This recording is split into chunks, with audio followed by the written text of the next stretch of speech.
Museums was sort of always interesting theme in a games, at least for me. So today I have one more to show you.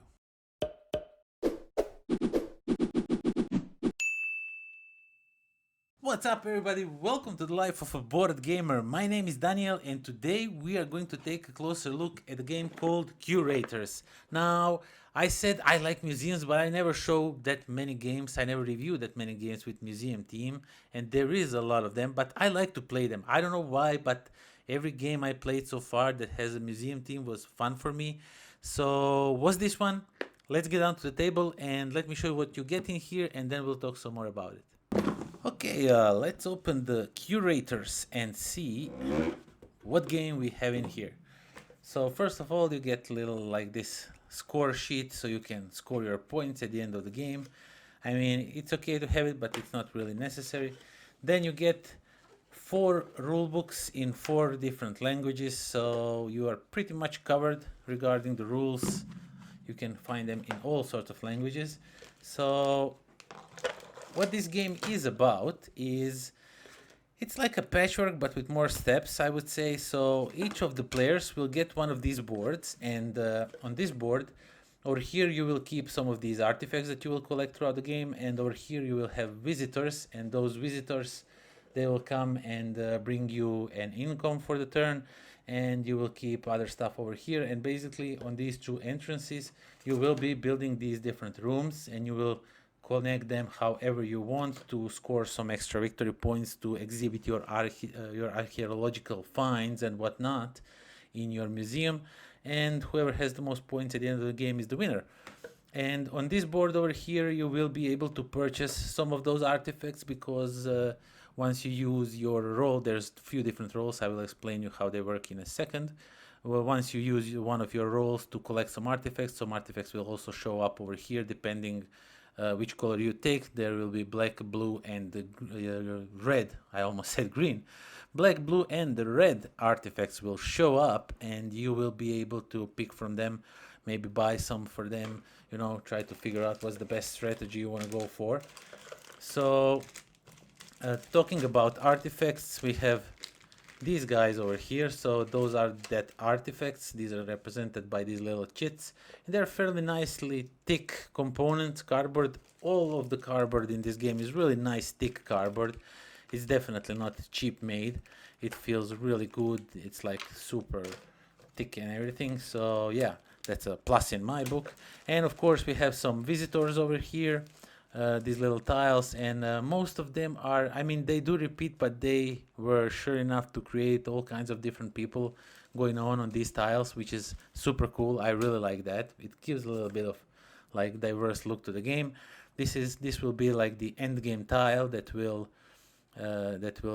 signify you that the end game is near, because once the last of these tiles is taken, the game will have 3 more turns and then it will end. And of course you get the cardboard money, as I already said, really nice thick cardboard. So you have that, and you have all kinds of one more player board, because this game goes up to 4 players. And I will just move this a little bit aside and bump the microphone in the process. So depending how many players is playing this game, you will take some of these tiles, maybe not all of them, maybe all of them if everybody is playing, and you will sort them in like a circular fashion, but you will go in a spiral. So I can't do this right now.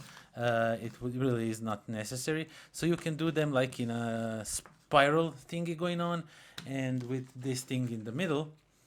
And one by one these tiles will be going, you will be buying them. And if you don't want to buy this one, which is free, you can pay 1,000 and get this one, or pay 2,000 and get this one. You can even pay 11,000 if you choose so, and get however far the tile is. If you have money to pay, you can take it freely, and basically they will just go in like spiral circle, and you will be buying them. And once they are all gone, the game will be close to an end, and you will be connecting them in all kinds of different variations, formations. Because why?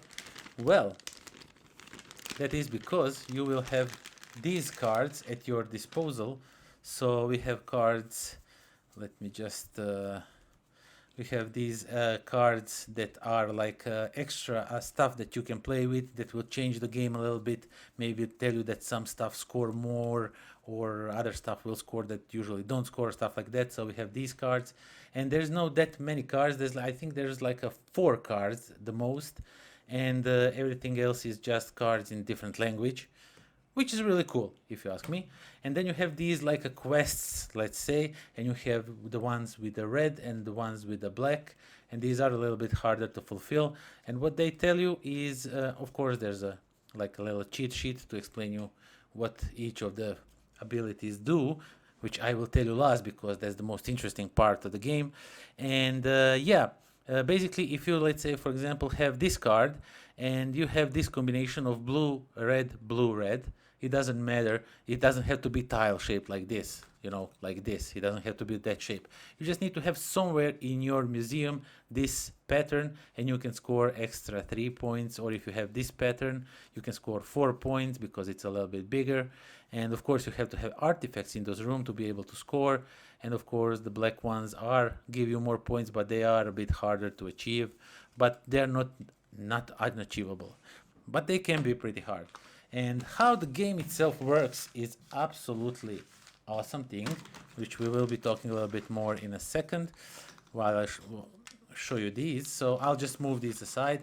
So let's say I'm a blue player.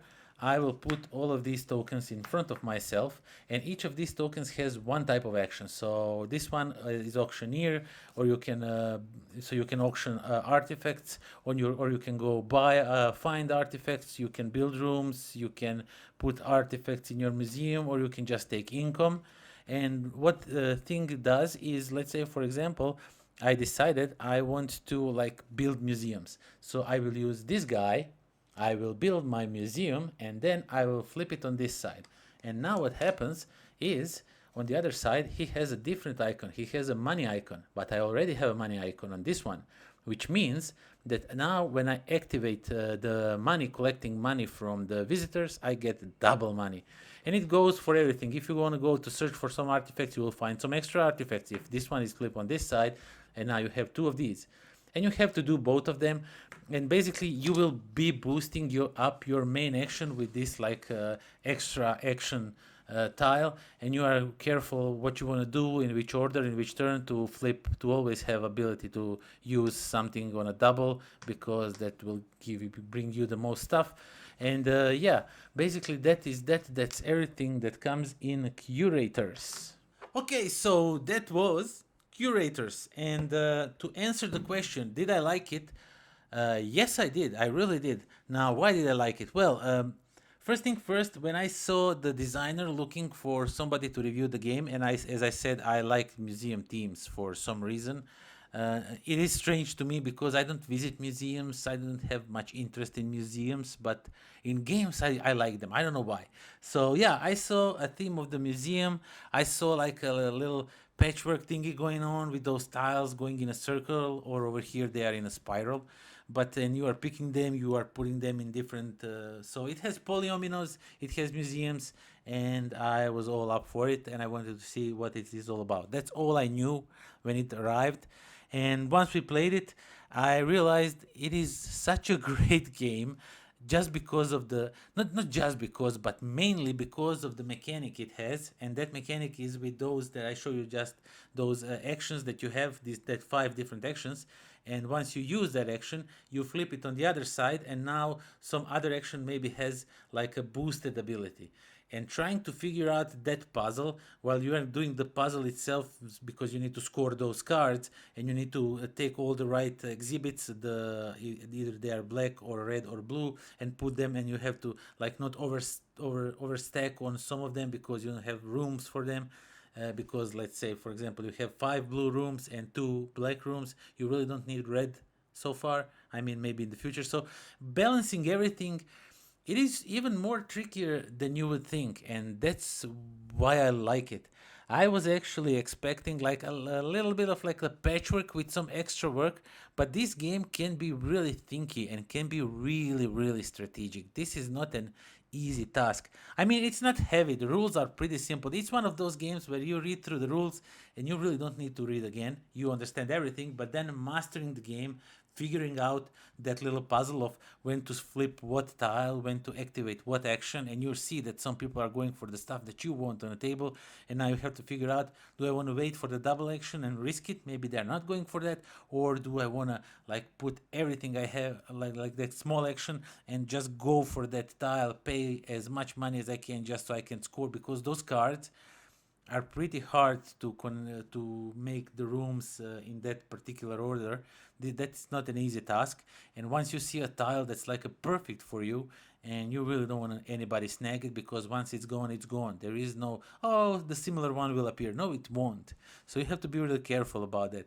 And I liked it. I really liked it. This game is really challenging. It looks more cuter. I mean, what I want to say is that its cute look is deceiving you in thinking this is a light game.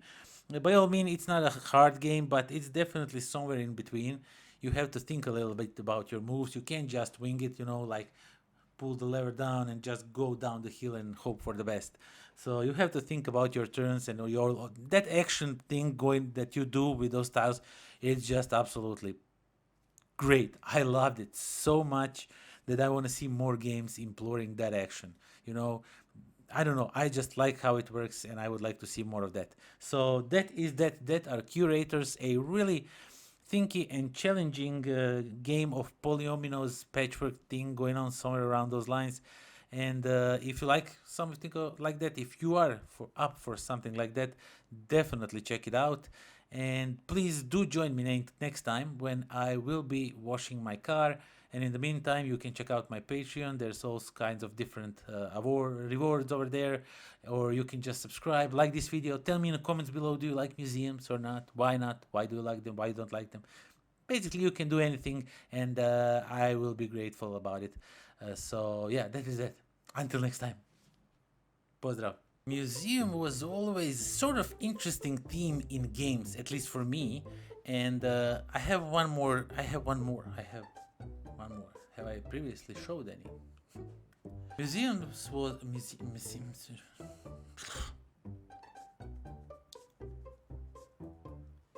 Make them put on an exhibit, earn money, and whoever is the best in that game, in that sort of bidding, not bidding. Oh, jeez, bidding. When I saw the publisher or the designer, whoever it was, that I